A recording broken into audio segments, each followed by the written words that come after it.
Hi everyone, in today's easy tutorial I'm going to show you how to combine two reference images in Midjourney. Welcome to the channel, let's dive into it.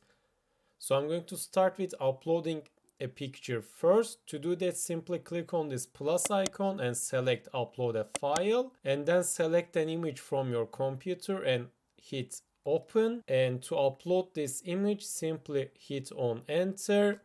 So I'm going to upload one more image and repeat the same process.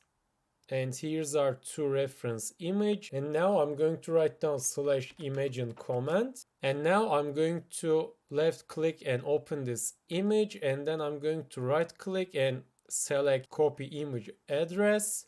And let's hit escape to close this tab.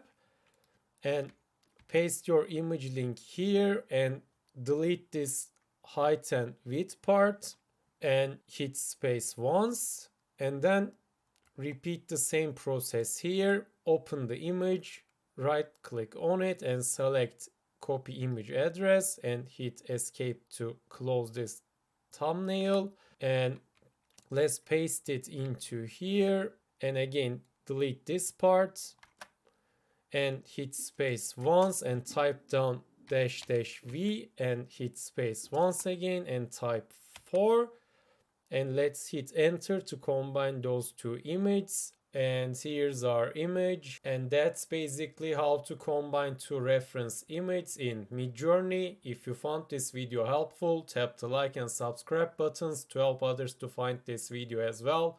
Thank you for watching.